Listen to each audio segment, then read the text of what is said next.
जय श्री राम दोस्तों। हमारी आज की कहानी है बहू का खत। ये मेरा घर है और तुम सब निकल जाओ मेरे इस घर से। यह कहते हुए जगदीश बाबू ने बड़े ही गुस्से में गिलास जमीन पर दे मारा। वह गिलास चकनाचूर होकर जमीन पर बिखर गया। आज वह गिलास ही चकनाचूर नहीं हुआ, बल्कि जानकी निवास में एक बुजुर्ग माता पिता के सपने भी चकनाचूर हो गए थे। वह सपने जो हर माता पिता अपने बच्चों के लिए देखते हैं, उनके बच्चे हमेशा खुश रहें और घर में सुख शांति बनी रहे। माता पिता इसके अलावा और चाहते भी क्या हैं? खैर, जानकी देवी जगदीश जी का गुस्सा शांत करने की कोशिश कर रही थी, किंतु जगदीश जी का गुस्सा आज सातवें आसमान पर था। लेकिन आज दोनों बेटे और बहुओं में कोई कसर नहीं छोड़ी घर की शांति भंग करने में।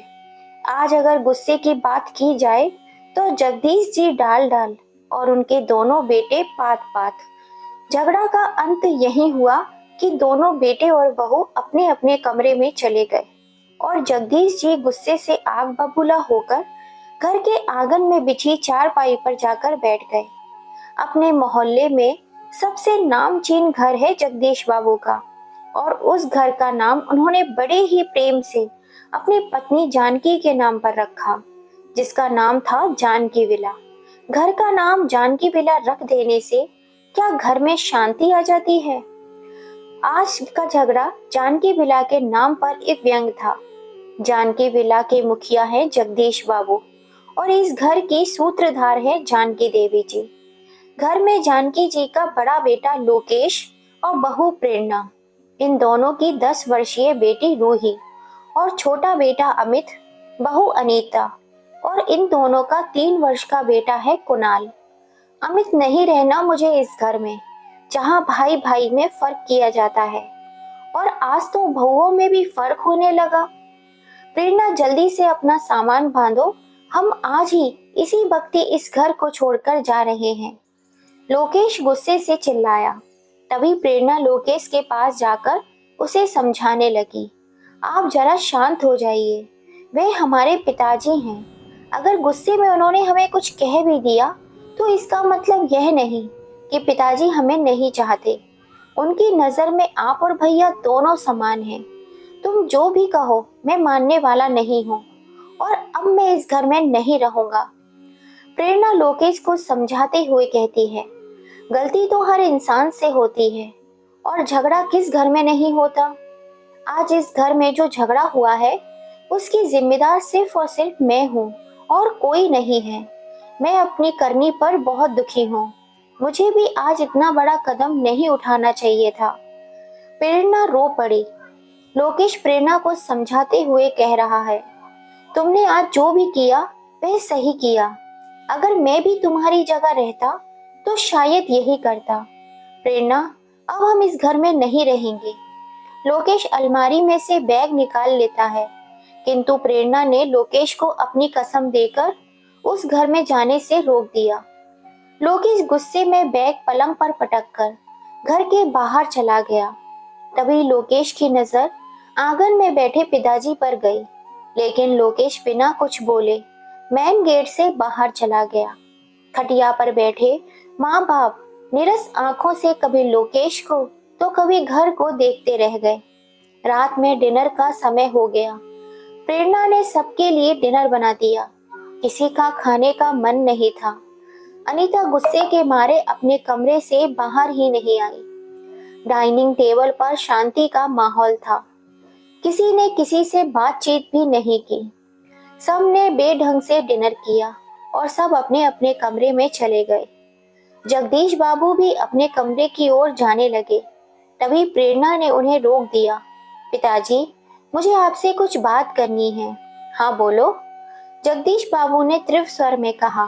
पिताजी, आज जो कुछ भी हुआ उसके लिए मुझे माफ कर दीजिए। जगदीश बाबू बिना कुछ बोले अपने कमरे में चले गए। प्रेरणा ने जानकी देवी जी से भी बात करने की कोशिश करी। जानकी देवी भी कुछ नहीं बोली और वह भी अपने कमरे में चली गईं। प्रेरणा अनीता का डिनर बिना कुछ बोले ही अनीता के कमरे में रख आई। अनीता भी गुस्से में मुंह फुलाए कुछ नहीं बोली। प्रेरणा को आज अपने ही घर की यह दुर्दशा देखकर बहुत दुख हो रहा था, क्योंकि अपने घर में आज तक कभी इस तरह का मनमुटाव नहीं हुआ और आज बात यहाँ तक पहुँच गई कि घर के सदस्य ही आपस में बातचीत नहीं कर रहे थे। यह सब सोचते सोचते रात के करीब 10 बज गए। रात के 11 बजे प्रेरणा के भाई का फोन आया। मम्मी की तबीयत खराब है और वह तुम्हें मिलने के लिए बुला रही है। प्रेरणा ने कहा, ठीक है भैया, आप मुझे कल लेने आ जाओ, और उसने फोन काट दिया। प्रेरणा ने लोकेश से बात की। लोकेश ने प्रेरणा को मायके जाने के लिए कह दिया। प्रेरणा ने रात में ही अपनी पैकिंग कर ली। प्रेरणा के मन में बहुत उथल पुथल मची हुई थी। वैसे तो प्रेरणा बहुत ही समझदार महिला है, किंतु प्रेरणा की समस्या यह है कि वह अपनी तकलीफ या दुख किसी के सामने कह नहीं पाती। तभी प्रेरणा ने एक खत लिखा। आज ना चाहते हुए भी मैंने पिताजी का बहुत दिल दुखाया है। शायद इसी खत को पढ़कर पिताजी मेरी भावनाओं को समझें। और उस खत को रात के समय चुपके से अपने ससुर जगदीश बाबू की डायरी में रख दिया, क्योंकि वह जानती थी कि पिताजी की डायरी लिखने की आदत है और वह रोज ही इस तरह डायरी लिखेंगे तो वह खत देखकर जरूर पढ़ेंगे। और खत रखकर वह अपने कमरे में आकर सो गई। सुबह प्रेरणा ने जल्दी से उठकर सारे घर का काम निपटा लिया। तब तक प्रेरणा का भाई भी आ गया। प्रेरणा के भाई को देखकर जगदीश बाबू और जानकी देवी जी चौंक गए। विनय उनके चरण स्पर्श कर वहीं सोफे पर बैठ गया। तभी विनय उन्हें बताता है कि मम्मी की तबीयत खराब है। उनकी इच्छा है दीदी से मिलने की, इसलिए दीदी को अपने साथ ले जाने के लिए आया हूँ। तब तक लोकेश और प्रेरणा भी आ जाते हैं। सब साथ मिलकर लंच करते हैं। फिर प्रेरणा अपने सास ससुर और पति से विदा लेकर अपने भाई के साथ अपने मायके चली जाती है। प्रेरणा के मायके जाने के बाद सासू माँ ने घर की कमान अपने हाथों में ले ली और बच्चों की शादी के बाद अपने हाथों से पूरा काम छूट जाने के कारण वह फुर्ती से काम नहीं कर पा रही थी। वैसे तो घर में काम वाली बाई भी लगी रखी थी, जो झाड़ू पोछा कपड़े बर्तन सब करके जाती थी, किंतु घर में और भी ऐसे काम होते हैं जो काम वाली बाई के भरोसे नहीं रखे जा सकते। यह काम तो सिर्फ एक कुशल गृहिणी ही कर सकती है। जानकी विला की कुशल गृहिणी है प्रेरणा, लेकिन उसके मायके जाने के बाद घर गृहस्थी ना चाहते हुए भी जानकी देवी को ही चलानी पड़ी। अनीता से तो उन्हें कुछ ज्यादा खास उम्मीद नहीं थी। अनीता आती, जो काम बना वो करा, नहीं बना तो उसे छोड़ दिया और कुणाल को लेकर चली जाती अपने कमरे में। घर में क्या हो रहा है उसे कोई मतलब नहीं था। झगड़े के बाद से किसी से बातचीत करना, ना ही कुछ बोलना, चुपचाप अपना काम करना और अपने कमरे में चले जाना अब अनीता ने आदत सी बना ली थी। रात के समय डिनर के सब कमरे में चले गए। जगदीश बाबू भी रात्रि भोजन कर अपने कमरे में चले गए। अपनी आदत के अनुसार डायरी लिखने के लिए उन्होंने जैसे ही डायरी खोली, उसमें एक खत था। जगदीश बाबू ने वह खत खोलकर और वह खत की लिखावट देखकर समझ गए कि खत हो ना हो प्रेरणा ने ही लिखा है। जगदीश बाबू समझ गए कि प्रेरणा ने माफी मांगने के लिए यह खत लिखा होगा, लेकिन गुस्से में आकर जगदीश बाबू ने उस खत को वापस डायरी में रख दिया और बिना डायरी लिखे ही सो गए। यही सिलसिला लगातार 2 रात तक चलता रहा। तीसरी रात भी जगदीश बाबू ने डायरी नहीं लिखी और अपने बिस्तर पर लेटे रहे, किंतु आंखों से नींद कोसों दूर थी। जगदीश जी ने डायरी खोली, उनसे अब रहा नहीं गया। उन्होंने उस खत को खोला। खत खोलते ही पहले पेज पर लिखा हुआ था, पूज्य पिताजी चरण स्पर्श। मैं जानती हूँ पिताजी, मेरे द्वारा बोले गए कटु शब्दों से आपको बहुत बुरा लगा है और आपसे माफी मांगने की हिम्मत भी नहीं जुटा पा रही हूँ। मैंने आपसे माता पिता रूपी सास ससुर का सच में बहुत दिल दुखाया है, मुझे क्षमा कर दीजिए। मैं जानती हूँ कि यह खत पढ़कर आपकी आंखों में आंसू आ गए होंगे, लेकिन मेरा उद्देश्य आपकी आंखों में आंसू लाना नहीं है, अपितु अपनी भावना से अवगत कराना है। पिताजी, हमारा परिवार कितना खुशहाल, हंसता खेलता परिवार था, लेकिन आज पता नहीं किसकी बुरी नजर लग गई हमारे परिवार को। घर में आज जो कुछ भी हुआ है उसकी जिम्मेदार मैं हूँ। पिताजी, गलती मेरी भी है। मुझे अनीता पर हाथ नहीं उठाना चाहिए था। मैं जानती हूँ मुझसे गलती हुई है, लेकिन पिताजी, आपने यह जानने की कोशिश ही नहीं की कि मैंने ये कदम क्यों उठाया है। इतना बड़ा कदम उठाने के पीछे कोई ना कोई वजह तो जरूर हुई होगी। आप ही बताइए, क्या मैंने कभी ऐसा उद्धरण व्यवहार पहले कभी किया है? क्या मेरी शादी के बाद आपने घर में कभी झगड़ा या किसी बात को लेकर बहस हुई है? नहीं बहू, बिल्कुल भी नहीं। बात तो तुमने बिल्कुल सही कही है। बहू, तुम तो घर की अन्नपूर्णा लक्ष्मी सरस्वती बनकर आई थी। जगदीश बाबू खत पढ़ना छोड़कर बीच में ही बोल पड़े और अपनी चेयर पर बैठे सोचने लगे कि कितना खुशहाल परिवार था मेरा। प्रेरणा के परिवार में आने के बाद तो हमारा परिवार कितना खुशहाल हो गया था। कितने उत्साहित थे हम सब जब प्रेरणा को देखने गांव गए थे। गांव की छोरी, किंतु पढ़ी लिखी और समझदार। मायके में उसके माँ बाप और एक छोटा भाई था। मध्य वर्गीय परिवार की लड़की थी हमारी प्रेरणा। सांवली सी लड़की, पर तीखे नेक नक्श वाली। और हमारा लोकेश भी श्यामला सा, मध्य ऊंचाई का था। दोनों की जोड़ी खूब जम रही थी, लेकिन आगे फैसला लोकेश को लेना था। प्रेरणा और लोकेश ने आपस में बातचीत कर ली और यही फैसला लिया। वैसे प्रेरणा ने पहले नजर में ही लोकेश का मन मोह लिया था, लेकिन प्रेरणा की बातें, विचारधारा और बोलने के सलीके से लोकेश मंत्रमुग्ध हो गया।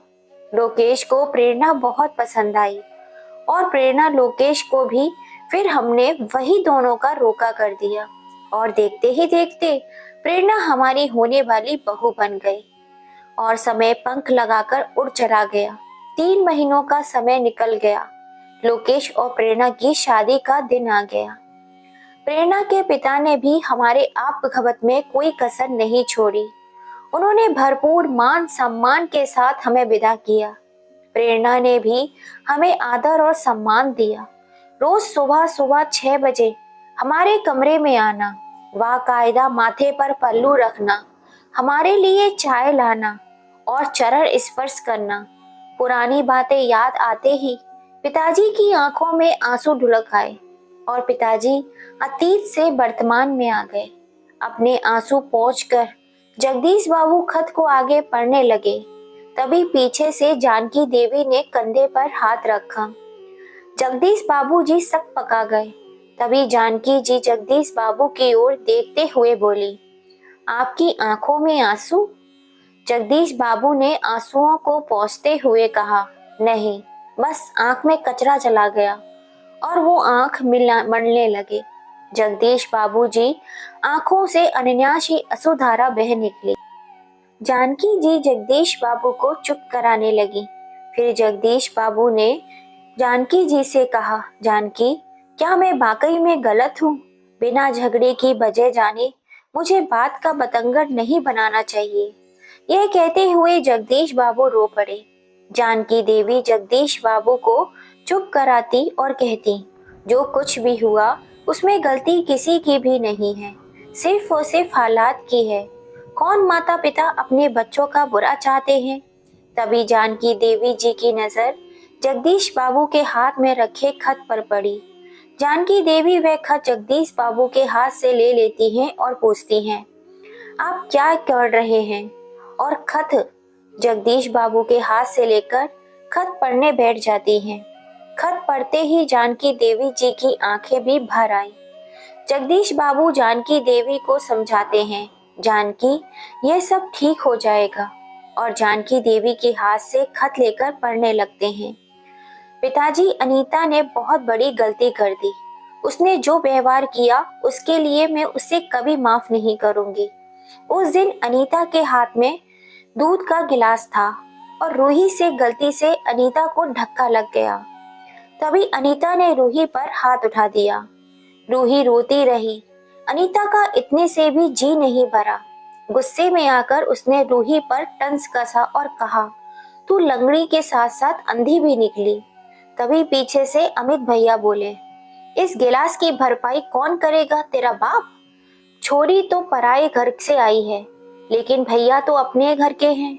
उनके मुंह से इस तरह के शब्द सुनकर मुझे बहुत दुख हुआ और मैंने अमित भैया को चिल्लाया। तभी अनीता बोलती है, आपकी हिम्मत कैसे हुई मेरे पति पर चिल्लाने की? पहले आप अपने निकम्मे नकारा पति को संभालिए, जो हमारे मुफ्त के टुकड़ों पर पल रहा है। मुझसे मेरे पति की बेइज्जती बर्दाश्त नहीं हुई और मैंने अनीता को एक झन्नाटेदार चांटा गाल पर जड़ दिया। तभी उसी वक्त आपका आना हुआ और आप बिना कुछ सुने बिना ही भड़क गए। यह सब लोकेश से भी देखा नहीं गया, इसलिए वे आप पर भड़क गए और मैंने बाद में आपसे और माँ से बात करने की कितनी कोशिश की, लेकिन आपने मेरी एक न सुनी। इसलिए मजबूरन मुझे ये खत लिखना पड़ा। पिताजी और माताजी सोचने लगे कि अनीता के व्यवहार से आहत होकर ही बहू ने धैर्य खो दिया और झगड़ा इतना बढ़ गया। तभी जानकी देवी बोली, हमारी प्रेरणा बहुत ही समझदार और मिलनसार है। किसी से किसी भी प्रकार का कोई झगड़ा नहीं करना और कलह से तो बहुत दूर की बात है। मेरी बहू तो रोते हुए को भी हंसाने वालों में से है। अमित तो प्रेरणा में भी कितनी बनती थी। दोनों देवर भाभी कम दोस्त ज्यादा थे, लेकिन आज एक दूसरे से बात तक नहीं करते। तभी आगे जानकी देवी बोली, अनीता समूचे स्वभाव की है। उसे अमित का किसी से भी बातचीत करना बिल्कुल पसंद नहीं है। उसने ही अमित को भड़का दिया होगा। पता नहीं किस मनहूस घड़ी में हम इस अनीता को ब्याह कर लिया है। जानकी जी आगे बोली, प्रेरणा कितनी खुश थी अमित की शादी को लेकर। भैया की शादी में ये करेंगे, भैया की शादी में वो करेंगे, हमेशा कान खींचती थी। आने दो मेरी देवरानी को, अपनी उंगली पर नचाऊंगी। और देखते ही देखते वो दिन भी आ गया। हमने अमित का रिश्ता तय कर दिया। अनीता बहुत ही सुंदर गोरी नारी और शहर की पढ़ी लिखी स्मार्ट लड़की थी। वहीं अनीता भी इंजीनियर थी। दोनों की जोड़ी खूब जम रही थी, लेकिन अनीता ना समझती। किसी के भी भड़काने पर हाल भड़क जाया करती थी। किसी ने कुछ कह दिया तो उसे ही सच मान लेती। अपने दिमाग का इस्तेमाल तो बहुत कम करती थी। चंचल सी अनीता जब हमारे घर में आई, उसे तो कुछ घर गृहस्थी की समझ ही नहीं थी। जितना काम बने कर लेना, नहीं बने तो साफ साफ कह देना, लेकिन दिन भर मुस्कुराते रहना। गुस्सा हो जाए तो सबसे लड़ लेना और गलती हो जाए तो सबसे माफी मांग लेना। चंचल सी अनीता दिन भर घर में इधर से उधर फुदकती रहती थी। वहीं प्रेरणा बड़ी ही समझदार और धैर्य से अपने कर्तव्य को अच्छी तरह से निर्वाह करने वाली थी। दोनों की घर गृहस्थी भी कुल मिलाकर बढ़िया चल रही थी। प्रेरणा अपने घर गृहस्थी को लेकर बहुत अच्छे से चला रही थी। वहीं अनीता भी घर के तौर तरीकों समझने की कोशिश कर रही थी। दोनों शुरू में सगी बहनें जैसी रहती थी। प्रेरणा अनीता को धीरे धीरे घर गृहस्थी के कार्यों को समझाने लगी और हमारे परिवार ने दिन दुगनी रात चौगनी तरक्की शुरू कर दी। कुछ देर रुककर जानकी जी बोली, आपको तो याद ही होगा कितनी धूमधाम से हमारी दोनों बहुओं ने हमारी शादी की सालगिरह मनाई थी और हर त्योहार में बढ़ चढ़कर हिस्सा लेती थी। लेकिन जब से लोकेश का एक्सीडेंट हुआ है, तब से अमित के कंधे पर घर की जिम्मेदारी आ गई है।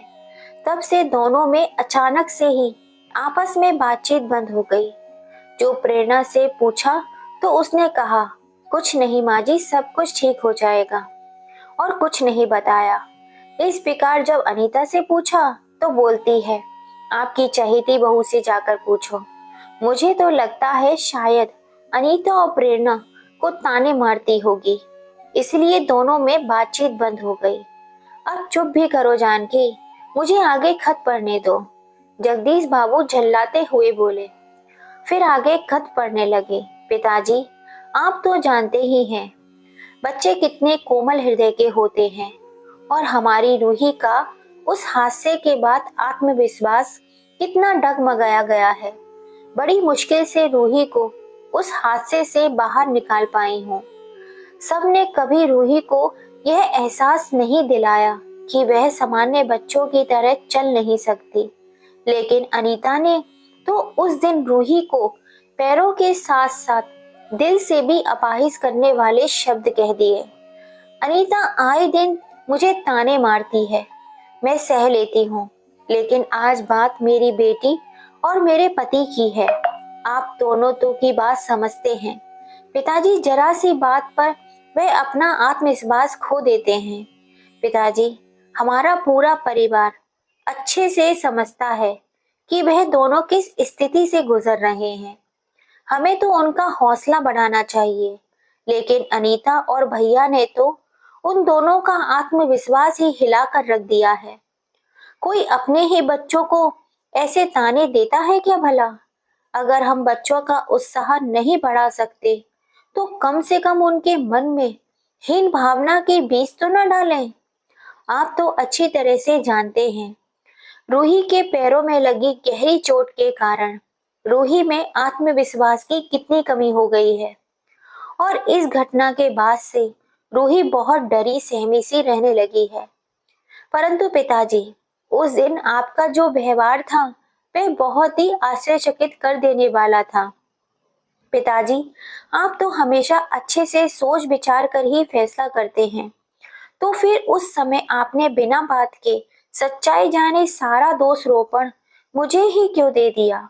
बल्कि पिताजी, आपको तो पूरा किस्सा नहीं मालूम था और मैं आपको बताना चाह रही थी, लेकिन आपने मुझे कुछ बोलने का मौका ही नहीं दिया। तभी बीच में रुककर जगदीश बाबू बोलते हैं, बात तो सही है। जिस वक्त घर में लड़ाई हुई उस वक्त तो मुझे यह भी नहीं पता था कि घर में झगड़ा किस बात पे चल रहा है, और ना ही मैंने जानने की कोशिश की।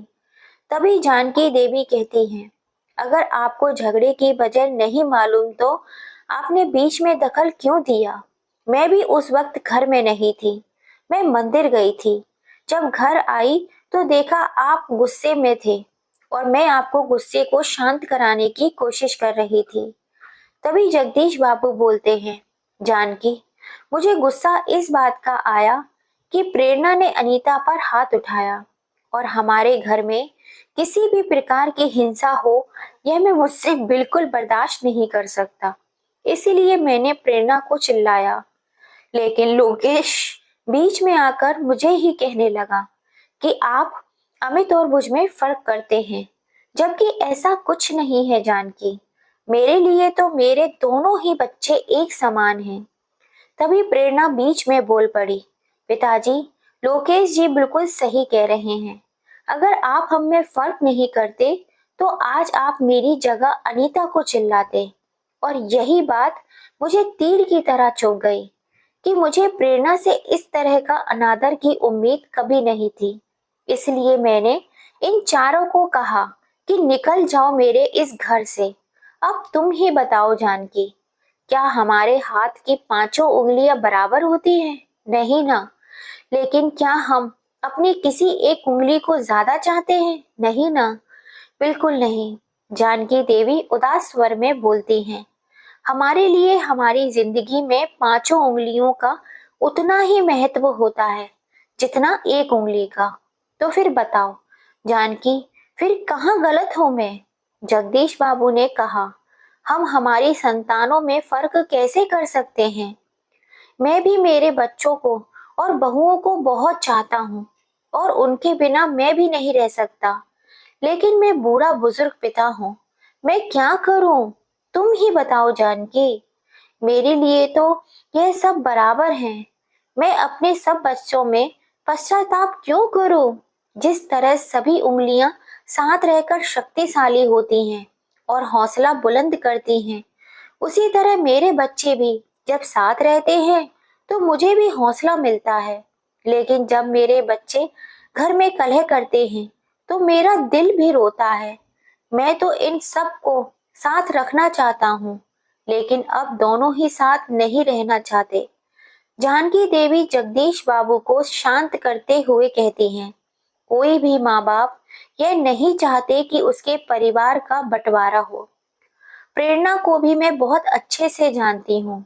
वह सब कुछ सह सकती है, लेकिन अगर उसके परिवार के खिलाफ कोई आवाज उठाए तो वे कतई बर्दाश्त नहीं करेगी। और आज तो बात उसके पति और बेटी की है। आप तो जानते ही हो, इन 3 महीनों में प्रेरणा ने क्या कुछ नहीं झेला। हमें तो यह लगा था कि हमने लोकेश और रूही को खो ही दिया है, लेकिन प्रेरणा का खुद पर भरोसा और भगवान पर अटूट श्रद्धा थी। वह अपने पति और बेटी को मौत के मुंह से बचा लाई। याद है वह दिन जब लोकेश और रूही का एक्सीडेंट हुआ था। हम सब तो बहुत टूट कर हिम्मत हार चुके थे, लेकिन वो प्रेरणा ही थी जिसने हमें हौसला दिया और खुद भी हिम्मत नहीं हारी। उसके साहस और हौसले और भगवान पर अटूट श्रद्धा की वजह से ही आज लोकेश और रूही हमारे बीच में हैं और प्रेरणा हर कदम पर अपने पति और बेटी का साहस बनी है। और आज प्रेरणा की हिम्मत से सब कुछ ठीक हो गया। लोकेश और रूही अपने पैरों पर फिर से खड़े हो पाए। बड़ी मुश्किल से प्रेरणा ने अपने पति और बेटी में आत्मविश्वास जगाया और अनीता अमित ने एक ही झटके में उनके आत्मविश्वास को डगमगा दिया। वह तो गलत नहीं है। प्रेरणा की जगह अगर कोई और भी होता तो वो भी शायद यही करता जो प्रेरणा ने किया है। तभी कुछ देर रुककर जानकी जी बोली, उस दिन घर के झगड़े के बारे में मैं भी कुछ नहीं जानती थी। रात में मैंने अमित और लोकेश से भी पूछा, लेकिन उन दोनों में से कोई कुछ नहीं बोला। और प्रेरणा ने आपका अनादर किया था, इसलिए मैंने गुस्से में आकर प्रेरणा से बात ही नहीं की। उस समय मुझे प्रेरणा की बात शायद सुन लेनी चाहिए थी। मुझे अनीता से भी बात करी तो वह कहने लगी, अमित पिछले 3 महीनों से घर का पूरा खर्चा उठा रहे हैं। उन्होंने कभी कुछ कहा क्या? नहीं ना। घर में सिर्फ अमित को ही सैलरी अच्छी मिलती है। पूरा घर अमित की कमाई से ही चलता है। हमें बजट के साथ चलना चाहिए। रूही ने गिलास तोड़ दिया और आए दिन कुछ ना कुछ नुकसान करती रहती है। हम अभी से उसे नहीं सिखाएंगे तो वे कैसे सीखेगी? हम ये फिजूल खर्च पर काबू नहीं करेंगे तो फिर घर खर्च कैसे चलेगा? और अगर अमित ने कुछ कह दिया तो प्रेरणा भाभी को नाराज होने की कोई जरूरत ही नहीं थी। जो व्यक्ति कमाकर खिलाएगा तो क्या वह थोड़ा बहुत गुस्सा भी नहीं दिखा सकता? लेकिन प्रेरणा भाभी ने तो बात का बतंगड़ बनाकर ही रख दिया। मुझे 17 बात सुनाकर अनीता अपने कमरे में चली गई। हमारी प्रेरणा बहुत ही भोली है और उसे किसी पर तंज तो बिल्कुल भी नहीं आता है। आपको पता है, जब प्रेरणा की शादी नई नई शादी हुई थी तो वह कितना लाज और शर्म करती थी। कभी किसी को पलटकर जवाब नहीं देना, अपनी घर गृहस्थी के कार्यों में हमेशा लगे रहना, कहीं आस पड़ोस में जाकर बैठना तो उसकी आदत ही नहीं थी। मैंने उसे कितनी बार कहा, कितनी बार समझाया, बेटा आस पड़ोस में भी बातचीत किया करो, जान पहचान बढ़ेगी। लेकिन वह बड़े प्यार से बोलती, मम्मी जी मुझे लोगों के घर आना जाना बिल्कुल भी पसंद नहीं है, उधर चुगली करना बिल्कुल भी पसंद नहीं है। एक बार जबरदस्ती करके मैं प्रेरणा को पड़ोस में पंडिताइन के घर ले गई।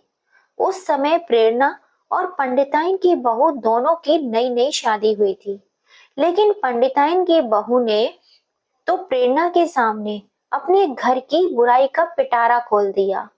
प्रेरणा उस समय तो पंडिताइन की बहू से कुछ नहीं बोली, लेकिन प्रेरणा ने आकर मुझसे कहा, मम्मी जी कितनी ऊंची बात होती है, रहना हम परिवार वालों के साथ है और वही परिवार वालों की बुराई हम बाहर वालों के आगे करते रहते हैं।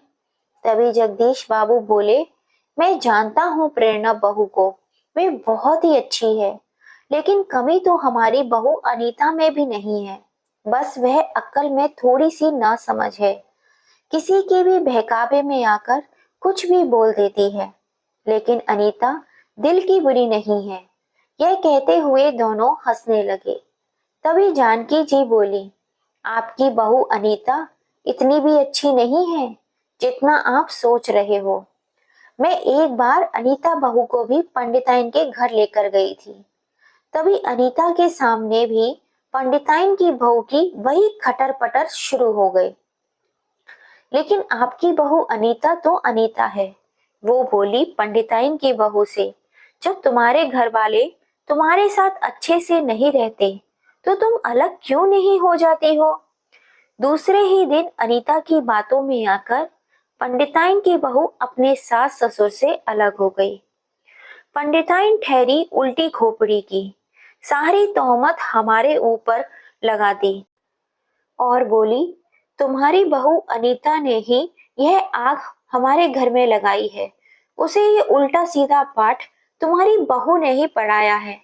फिर मैं भी उससे कह दिया कि तुम्हारी बहू कोई दूध पीती हुई बच्ची नहीं है जो कोई भी उसे भड़का देगा और वो भड़क जाएगी। आजकल की बहुओं को जो करना होता है वह कर लेती हैं। उन्हें किसी की सलाह मशवरा की जरूरत नहीं पड़ती है। यह सुनकर पंडिताइन उल्टे पैर भागती बनी। अब बताओ, किसी की बहू को ऐसी राय भी दी जाती है भला क्या कि अपना घर ही छोड़ दो। लेकिन अनीता एक नंबर की नासमझ और बोडम है। और पता है, एक बार पंडिताइन की बहू और अनीता बात कर रही थी। तभी मैंने चुपके से ध्यान लगाकर इन दोनों की बातें सुनी। पंडिताइन की बहू हमारी बहू अनीता को पाठ पढ़ा रही थी कि तुम भी अब अलग हो जाओ। हमको देखो, अलग होकर हम कितने मजे से रह रहे हैं। तुम क्या सारी जिंदगी अपनी सास और जेठानी की ही हाँ में हाँ मिलाती रहोगी। तुम भी अपनी अलग एक पहचान बनाओ। मैंने यह बात सुन ली। मैंने प्रेरणा को भी बताया। प्रेरणा ने मुझे यही कहा, जाने दीजिए मम्मी जी, अनीता ना समझ है, लेकिन बहू वह घर तोड़ने वालों में से नहीं है। लेकिन मैंने फिर भी अमित को बोलकर अनीता और पंडिताइन की बहू की बातचीत बंद करवा दी और पंडिताइन की बहू का अपने घर में आना जाना भी बंद करवा दिया। फिर जगदीश बाबू बोले, देखो जानकी, ये सब तो बीती बातें हैं। जिस बहू को घर तोड़ना और अलग होना रहता है वो किसी की भी बात नहीं सुनती। वह सिर्फ और सिर्फ अपने मन की ही करती है और मोहर दूसरे के माथे पर लगा देती है। यह तो समझ स्वयं बहू की होनी चाहिए कि कौन से घर को बनाने में सीख दे रहा है और कौन घर तोड़ने की सीख दे रहा है। जगदीश बाबू आगे बोलते हैं, और यह बात तो एक समझदार बहू को खुद ही समझनी चाहिए कि उसे उसके घर को तोड़ना है या प्यार के धागों से मजबूती से हर रिश्ते को बनाए रखना है। और रही बात मेरी कमाई की, कि तुम मेरी नौकरी पर लोन उठाकर अमित के बिजनेस और रूही लोकेश के इलाज में ही सारे पैसे चले गए और ब्याज कट पिट कर जो मिलती है उससे ही थोड़ा बहुत घर का खर्च चल जाता है। जानकी, तुम तो जानती ही हो, 2 साल बाद मेरा रिटायरमेंट है। उम्र के इस मोड़ पर अब मुझसे भी काम नहीं बनता और जैसे तैसे अब ये गाड़ी चल रही है। अपने काम के बोझ तले दबे होने के कारण ही समझ नहीं पाया। और जब मैं घर आया तो मैंने देखा कि प्रेरणा ने अनीता को चांटा मारा और लोकेश अमित की कॉलर पकड़ रहा है। यह सब मुझसे बर्दाश्त नहीं हुआ और देखा नहीं गया तो मैंने उन दोनों को पूछा भी कि क्या हुआ है, तो वो कुछ नहीं बोले। और फिर लोकेश बोलने लगा, आप मुझ में और अमित में फर्क करते हो। और प्रेरणा भी तो तैश में आकर कहने लगी, मैं अब इस घर में अनीता के साथ अब और नहीं रह सकूंगी। आप इस घर का बंटवारा कर दीजिए और इस अनीता को हमसे अलग कर दीजिए। तभी मैंने भी गुस्से में कह दिया, ये मेरा घर है, तुम सब निकल जाओ मेरे इस घर से। और तभी लोकेश ने भी कहा, मुझे भी इन सब की शक्ल नहीं देखनी और अब मैं जा रहा हूँ इस घर से। लेकिन प्रेरणा ने मना कर दिया और बोली, हम नहीं जाएंगे इस घर से। मैं अनीता से अलग होना नहीं चाहती हूँ। माँ और पिताजी से नहीं, बल्कि अमित जोर से चिल्लाते हुए बोला, तो क्या यह घर हमारा नहीं है? हम भी इस घर में ही रहेंगे। यहाँ से कहीं नहीं जाने वाले हम दोनों। अनीता भी बोल पड़ी, यहाँ एक पल में भी प्रेरणा भाभी के साथ नहीं रह सकती। अब तो सिर्फ एक ही उपाय बचा है और वो है इस घर का बंटवारा। तभी जगदीश बाबू कहते हैं, जानकी, क्या इन समस्याओं का कोई उपाय नहीं है? तभी कुछ देर सोचते हुए जानकी देवी बोली, एक उपाय है और वो यह है कि हम दोनों बहुओं का किचन अलग अलग कर दें, जिससे दोनों बहुएं आराम से रह सकेंगी। यह क्या कह रही हो जानकी तुम? यह भी तो बंटवारा ही हुआ ना। आप मेरी बात पर जरा ध्यान दें। मैं बस आपको दोनों के किचन अलग करने को बोल रही हूँ। इससे दोनों अपने पति और बच्चे के हिसाब से खाना बना सकती हैं। और अगर हमें किचन अलग अलग नहीं किया तो हमें घर का बंटवारा करना पड़ेगा। और घर का बंटवारा करना मतलब घर का आधा हिस्सा दोनों में दे देना। और अगर हम घर के दो हिस्से कर देंगे तो हम कहाँ जाएंगे? यह कहते हुए जानकी देवी रो पड़ी। जगदीश बाबू जानकी देवी को चुप कराते हुए बोले, ठीक है, हम दोनों के किचन अलग अलग करवा देते हैं। तभी जगदीश बाबू आगे खत को पढ़ते हैं। प्रेरणा आगे लिखती है, मैं भी इस घर की बड़ी बहू हूँ और मुझे भी मान सम्मान मिलना चाहिए। लेकिन अनीता ने इन 3 महीनों में मेरा बहुत अपमान किया है। अब ये मैं और सहन नहीं कर पाऊंगी। लेकिन जब बात मेरे पति और बच्ची की आई तो मुझसे बर्दाश्त नहीं हुआ। आप ही बताइए, क्या मैंने कभी अपनी जिम्मेदारी नहीं निभाई? मैं तो अनीता के हर ताने सुनने के बाद भी उसकी हर बातों को नजरअंदाज करती रही। लेकिन हर चीज की एक हद होती है। तभी जगदीश बाबू खत पढ़ना छोड़कर बीच में ही जानकी देवी से बोले, प्रेरणा ने बात तो बिल्कुल सही कही है। वह अपनी जिम्मेदारियां बाखूबी निभाती आई है। इस घर को उसने कभी ससुराल नहीं समझा। प्रेरणा की शादी के बाद हमें कभी ऐसा लगा ही नहीं कि हमारे घर में बहू आई है। वह हमेशा बेटी बनकर ही रही। तभी जानकी देवी बोली, प्रेरणा की शादी को 14 साल हो गए।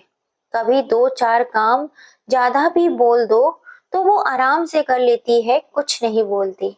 लेकिन अगर अनीता ने कभी ज्यादा काम कर लिया तो अपनी माँ को फोन करके सबसे पहले बताएगी, माँ, आज मैंने इतना काम किया है। मुझे भी बताएगी, आज काम बहुत ज्यादा था। और फिर बचा कुचा अमित को भी आते ही भड़का देती है, सुबह से शाम से काम में लगी हुई हूँ, मेरा तो शरीर दुख रहा है। मैंने उससे कहा भी अनीता को भी अपनी जिम्मेदारी का एहसास दिलाए। लेकिन प्रेरणा बोली, जाने दो मम्मी जी, अभी कुणाल छोटा है। जब कुणाल बड़ा हो जाएगा तब उसे खुद ही जिम्मेदारी का एहसास हो जाएगा। कुछ देर रुक कर जानकी देवी बोली, आपकी तो सरकारी नौकरी है। सुबह 10 बजे घर से आप निकल जाते हैं और शाम को 6 बजे ही घर में घुसते हैं। आपको क्या मालूम औरतों की घर गृहस्थी कैसे चलती है। प्रेरणा सुबह से लेकर शाम तक पूरे घर को संभालती है। एक जैसी एक टांग पर खड़ी रहकर सारे काम करती है। मैं तो अब भी यही कहूंगी कि अच्छा ही है वे दोनों अलग हो जाएं। कम से कम अनीता को अपनी जिम्मेदारी का एहसास तो होगा। तभी जगदीश बाबू आगे खत पढ़ते हैं, पिताजी, मैं बस इतना ही कहना चाहूंगी कि मैं स्वार्थी नहीं हूँ और सिर्फ यही चाहती हूँ कि घर में कोई भी मेरे पति की कमाई का मजाक न बनाए। वो अब जितना भी कमाए हमें उसमें घर गृहस्थी कुशलता पूर्वक चला लेंगे। पिताजी, मैं अनीता से अलग होना चाहती हूँ, आपसे या मम्मी से नहीं। और मैं हमेशा से अपने परिवार के साथ रहना चाहती हूँ। पर पिताजी, आप अनीता को अलग कर दीजिए। हम आपके साथ ही रहना चाहेंगे और हमारे लिए भी यह सौभाग्य की बात होगी कि आप हमारे साथ रहेंगे। मुझसे जाने अनजाने में कोई भी गलती हुई हो तो मुझे क्षमा कर दीजिएगा। आपकी प्रेरणा। जगदीश बाबू खत को मोड़ कर रख देते हैं और फिर जानकी देवी से बोलते हैं, जानकी, मैं प्रेरणा का दुख समझता हूँ। मैं कल सुबह ही अमित को बोलकर अनीता का किचन अलग करवा दूंगा। और आगे जगदीश बाबू बोलते हैं, लेकिन अनीता भी दिल की बुरी नहीं है। जानकी देवी बोली, अनीता को उसकी माँ ही सिखाई होगी। अनीता घंटों अपनी माँ से फोन पर बात किया करती है और अपने घर की हर छोटी मोटी बात अपनी माँ को बताया करती है। उसकी माँ ने ही यह बात उसके दिमाग में डाल दी होगी। घर में झगड़ा करो तो सब घर वाले अपने आप ही खुद तुझे अलग कर देंगे और तेरे पति की कमाई भी बच जाएगी। वही अनीता का घर बसने नहीं देना चाहती। और एक बार तो मैं अपनी माँ से फोन पर कह रही थी, अभी कुणाल छोटा है, इसीलिए सबकी 17 बातें सुनती हूँ। जब कुणाल बड़ा हो जाएगा तो फिर मैं किसी की एक नहीं सुनूंगी, सीधे अलग हो जाऊंगी। मैंने यह बात सुन ली थी और जब मैंने इस बारे में उससे बात करी तो वह मुझसे कहने लगी कि आप मुझ पर नजर रखती हैं। मैंने इस बात पर फटकार भी तो बहुत लगाई। जरूर प्रेरणा भाभी ने ही आपके कान भरे होंगे। वह भी तो अपने मायके बात करती हैं। मैंने तो कभी यह नहीं कहा कि वे क्या बात करती हैं, तो आप मेरी बात पर ही क्यों ध्यान देती हैं? मैंने उस दिन के बाद से अनीता को कुछ भी कहना सुनना छोड़ दिया। मेरी यही गलती थी। अगर मैं उस समय अनीता और प्रेरणा की आपस में बातचीत करा देती तो शायद आज अनीता की इतनी हिम्मत नहीं बढ़ती। वे दोनों कुछ बोलने वाले ही थे कि जानकी देवी ने देखा दरवाजे पर अनीता खड़ी थी। अनीता को देखकर जगदीश बाबू और जानकी जी दोनों चुप हो जाते हैं। अनीता अब कमरे के अंदर आ जाती है और अपने सास ससुर को गुस्से से कहती है, वाह मम्मी पापा वाह, वाह, आपने मेरे बारे में ये कैसी सोच बना रखी है। और अब तो आप पापा जी को भी मेरे खिलाफ भड़का रहे हैं। यह बोलते हुए अनीता रो पड़ी। पापा जी, जब देखो तब मम्मी हमेशा प्रेरणा भाभी का ही पक्ष लेती हैं।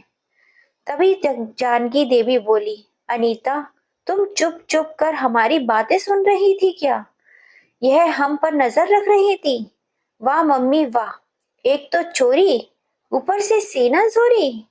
मैं तो यहाँ आपके लिए और पापा जी के लिए गर्मा गर्म दूध लेकर आई थी, लेकिन मैं आज आपकी जो मेरे प्रति सोच है उसे देखकर मैं बहुत आहत हूँ। मम्मी जी को तो मैं हर बात में ही गलत लगती हूँ, लेकिन आज तो मम्मी जी ने मेरी मम्मी के बारे में भी अपशब्द कहे हैं। मेरी मम्मी बहुत ही अच्छी हैं और मैं उनके खिलाफ एक शब्द नहीं सुनूंगी। तभी पीछे से प्रेरणा आ जाती है और बोलती है, तो मैं भी अपनी मम्मी के खिलाफ एक शब्द नहीं सुनूंगी। और जानकी देवी के गले लग जाती है, तो रहो अपनी मम्मी के साथ। अनीता गुस्से से बोलती है और कहती है, मैं अब इस घर में नहीं रहूंगी। मैं जा रही हूँ मेरी मम्मी के घर। और कमरे से बाहर निकल जाती है। अमित उसको रोकने की कोशिश करता है, लेकिन वह नहीं रुकती और जाते जाते बोल कर जाती है, मैं इस घर में तब तक कदम नहीं रखूंगी जब तक तुम अपने परिवार से अलग नहीं होते। और टैक्सी पकड़कर वह अपने मायके चली जाती है। इधर जानकी देवी और जगदीश बाबू प्रेरणा को आश्चर्य भरी नजर से देखते हैं। जानकी देवी पूछती हैं, अरे प्रेरणा, तुम कब आई? तुम तो कुछ दिन और अपने मायके में रहने वाली थी। प्रेरणा ने कहा, मम्मी, मुझे ऑफिस से यहाँ आते वक्त ही मायके से ले आए और यह बता रहे थे कि आपकी तबीयत भी कुछ ठीक नहीं है, इसलिए मैं आ गई। प्रेरणा की नजर खत पर पड़ जाती है। मम्मी पापा, आप मुझे माफ कर दीजिए। यह बोलते हुए प्रेरणा पश्चाताप के आंसू रोने लगी। दोनों ने प्रेरणा को चुप कराते हुए कहा, कोई बात नहीं बेटा, जो कुछ भी हुआ उसमें तुम्हारी कोई गलती नहीं है। हमने वह खत पढ़ लिया है। जाने अनजाने में बहू मुझसे भी बहुत गलती हुई है। मैंने तुम्हारे साथ बहुत अन्याय किया है। यह बोलते हुए जगदीश बाबू भावुक हो उठते हैं। प्रेरणा भी भावुक होकर बोलती है, नहीं नहीं पापा, इन सब में आपकी कोई गलती नहीं है। गलती हालात की है। तभी रूही आती है और कहती है, मम्मा मुझे नींद आ रही है, आप चलिए ना। प्रेरणा रूही को कमरे में ले जाती है और रूही को सुलाकर यूं ही मायूस होकर बैठ जाती है। तभी लोकेश प्रेरणा से पूछता है, क्या बात है प्रेरणा, तुम ठीक तो हो ना? प्रेरणा लोकेश के गले मिलकर फफक फफक कर रो पड़ती है। लोकेश प्रेरणा को चुप कराते हुए पूछता है, क्या हुआ प्रेरणा, कोई बात है तो मुझे बताओ। प्रेरणा बोली, अपने घर में उस दिन का झगड़ा हुआ था ना, उसके बाद रात के समय मम्मी का फोन आया तो मैंने मम्मी को सारी बात बताई। मम्मी की भी तबीयत खराब थी और मैं उस समय बहुत टेंशन में थी। तो मम्मी ने मुझसे कहा, बेटी थोड़े दिन के लिए तुम यहाँ मायके में आ जाओ, मुझे भी अच्छा लगेगा और तेरा मन भी हल्का हो जाएगा। कुछ दिन यहाँ रह जाना। मम्मी की स्थिति मुझे मालूम है, वह हमेशा ही बीमार रहती हैं। तो मैंने भी सोचा मायके जाकर कुछ दिन आराम कर लूंगी। दूसरे दिन भाई मुझे लेने आ गया। मैं उसके साथ चली गई। एक दिन तो मुझे अच्छा लगा और वहां सब कुछ ठीक था। दूसरे दिन भाभी ने पापा को चाय लाकर दी। पापा ने सिर्फ इतना ही कहा, बेटी चाय में शक्कर बहुत ज्यादा है। फिर क्या था, भाभी शुरू हो गई। पापा से बोलने लगी, आपको तो मेरी हर चीज में प्रॉब्लम है। कभी आपको शक्कर ज्यादा लगती है तो कभी कम। मैं और भाभी का चेहरा देखते रह गए। तभी रूही से पानी भरा हुआ गिलास जमीन पर गिर गया। फिर से चिल्लाती हुई भाभी किचन से बाहर आई। यह बच्चों ने तो उत्पात मचाना शुरू कर दिया है। ये बच्चे हैं या आफत की पोटली, नाक में दम करके रख दिया है। मैं अकेले किस किस को संभालूं? और पिताजी से बोली, मुझसे नहीं की जाती है आपके मेहमानों की आवागमन, मुझे तो अलग रहना है। अब बस बहुत हो गई आप सबकी सेवा। मैं मायूस होकर भाभी का चेहरा देखने लगी। मैंने भाभी से कहा, भाभी छोटी छोटी बातों पर यूं अलग होने की बात नहीं करते हैं। भाभी तो वहां मुझे ही बोली, आप अपना घर संभालिए, हमारे घर के मामलों में मत बोलिए। मैं टका सा मुंह लेकर भाभी की ओर देखते रह गई। मेरे माँ और पिता हिस्सा बंटवारे के नाम पर रो पड़े। मैंने माँ से बात करने की कोशिश भी की। माँ से कहा भी कि भाभी तो पहले कभी ऐसी नहीं थी। अचानक से भाभी को ये क्या हो गया जो तेरा मेरा कर रही है।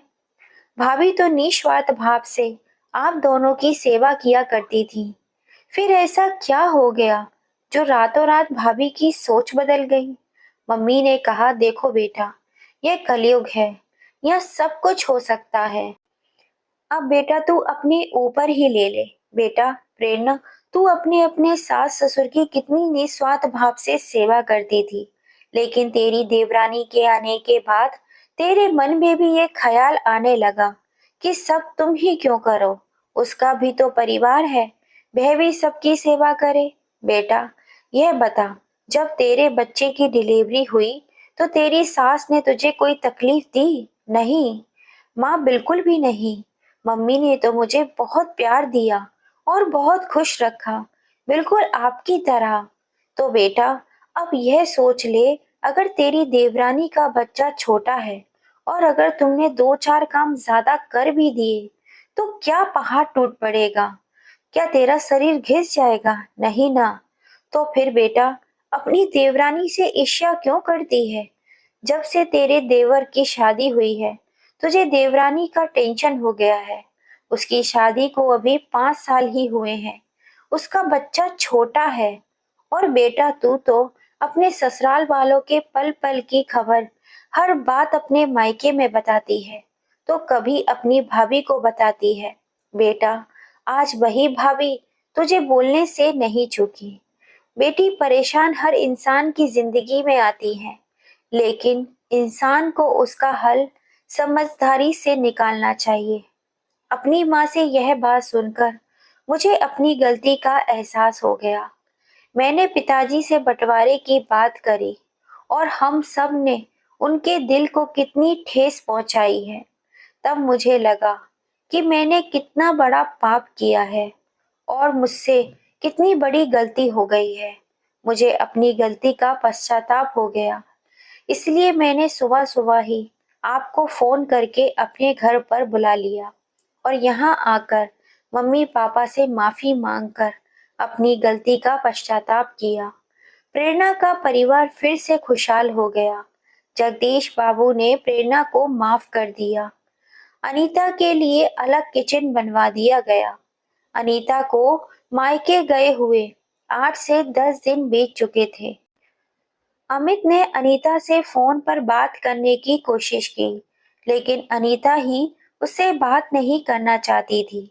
हर बार अमित का फोन काट देती। एक दिन सुबह सुबह अनीता अचानक से सीढ़ियों पर फिसल गई और उसे हॉस्पिटल ले जाया गया। वहां डॉक्टर से पता चला कि अनीता के पैर की हड्डी में फ्रैक्चर हो गया है। अनीता के पैर में प्लास्टर बांध दिया गया।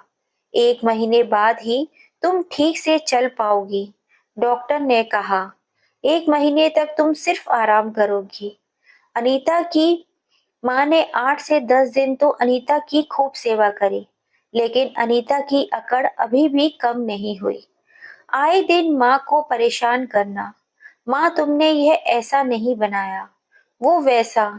यहाँ आकर उसने अभी तक अमित से एक बार भी बात नहीं की थी। एक दिन अनीता की माँ ने उससे पूछ लिया, क्या बात है अनीता बेटा, अब अमित बाबू का फोन ही नहीं आता है। अनीता मुस्कुराते हुए बोली, नहीं माँ, इनके फोन को तो रोज आते हैं, लेकिन मैं ही इनसे बात नहीं करती हूँ। वो मैं अब उस घर में वापस नहीं जाऊंगी। मैं अब यहीं तुम्हारे पास में ही रहूंगी और कुणाल का एडमिशन मैं यहीं पास के स्कूल में करवा दूंगी। अनीता की माँ अनीता की यह बात सुनकर साफ साफ बोली, देख बेटी, छोरी हमेशा अपने ससुराल में ही अच्छी लगती हैं, मायके में नहीं। शादी के बाद लड़की का घर ससुराल ही उसका घर है। आखिर माँ भी बुजुर्ग है, आज है कल नहीं। अब माँ ने साफ साफ कह दिया कि बेटा, तुझे मदद की जरूरत है, इसलिए मैं तेरी सेवा मदद जरूर करूंगी। बेटा, यह पैर का फ्रैक्चर सही हो जाए, फिर तुम सीधे अपने ससुराल जाओगी। माँ ने उसे आदेश दे दिया। अनीता माँ की बात सुनकर अबक सी रह गई। अनीता गुस्से से रोती हुई बोली, ठीक है माँ, आज मुझे पता चल गया, मेरा असली घर मेरा ससुराल ही है। अगर तुम्हें मेरी परवाह ही नहीं थी, तो मेरे ससुराल में फोन करके मेरी इतनी चिंता क्यों करती थी। बेटा, मैं तेरी बात इसलिए सुनती हूँ कि तेरे मन में कोई बोझ न रहे, लेकिन मुझे नहीं पता था कि तेरे मन में अपने ससुराल वालों के प्रति इतना जहर भरा हुआ है। और वह बात बेटी, तू खुद बता, क्या मैंने कभी तुझे कहा कि तू अपने ससुराल वालों के साथ बुरा व्यवहार कर या उनसे अलग हो जा। ये तेरी अपनी ही सोच है और मैं अच्छी तरीके से जानती हूँ कि तू किसी का कहना नहीं मानती। अनीता, मैं अभी भी तुम्हें सलाह देना चाहूंगी कि अभी भी वक्त है अनीता, अपने घर को टूटने से बचा लो। तभी अनीता ने अपनी माँ को गले लगा लिया और बोली, माँ, मुझे अपनी गलती का एहसास हो गया है, आपने मेरी आंखें खोल दी। उसने अमित को फोन लगाया और माफी मांगी। दूसरे दिन अमित के साथ अपने ससुराल अपने घर वापस आ गई। घर में जब सब ने अनीता की यह हालत देखी तो सबको बहुत बुरा लगा। प्रेरणा ने जाकर अनीता को गले लगा लिया। वैसे अनीता सबके पास जाकर पैरों में गिरकर माफी मांगने लगी। सबने उसे रोक कर गले से लगा लिया और सबने अनीता को माफ कर दिया। जगदीश बाबू का परिवार आज हंसी खुशी साथ साथ रहने लगा। धीरे धीरे अनीता भी हर काम में निपुण हो गई और अपनी जेठानी प्रेरणा की तरह ही अपने सास ससुर की निस्वार्थ भाव से सेवा करने लगी। कुछ समय बाद राखी का त्योहार आया। प्रेरणा भी अपने मायके गई। वहां जाकर प्रेरणा ने देखा कि भाई भाभी और पापा सब आपस में बैठकर बातचीत कर रहे हैं। प्रेरणा को देखकर सभी बहुत खुश हो गए। प्रेरणा ने अपनी माँ से पूछा तो उसकी माँ ने कहा, बेटा, हमने ये सब कुछ नाटक किया था, तुझे तेरी गलती का एहसास कराने के लिए। बेटा, घर के मनमुटाव दूर किए जा सकते हैं, लेकिन एक बार बच्चे बंटवारा कर लें तो वे खाई बन जाते हैं और खाई कभी भरी नहीं जा सकती। और बेटा, बंटवारा सिर्फ घरों का ही नहीं, बड़े बुजुर्गों का भी होता है। अपने बच्चों को बांटते देख बुजुर्गों का दिल कितना आहत होता है, यह तुम बच्चे जब बूढ़े होंगे तब समझोगे। मुझे अपनी बेटी पर गर्व है कि उसने अपने घर को बिखरने से बचा दिया। तभी प्रेरणा की भाभी पीछे से आई और प्रेरणा अपनी भाभी को गले लगाकर रोने लगी। दोस्तों, कहानी आपको कैसी लगी? अपनी राय हमें कमेंट बॉक्स में जरूर बताइएगा। बच्चों को बढ़ते देख माँ बाप के दिल पर क्या बीतती है, ये सिर्फ माँ बाप ही जानते हैं। दोस्तों, आज के ये जमाने की कहानी आपको थोड़ी सी भी पसंद आई हो तो प्लीज इसे ज्यादा से ज्यादा शेयर कीजिएगा और अपनी राय हमें कमेंट करके जरूर बताइएगा। अगर अभी तक सब्सक्राइब नहीं किया है तो जल्दी से कर लीजिए। फिर मिलेंगे आपसे ऐसे ही किसी कहानी के संग। जय श्री राम दोस्तों।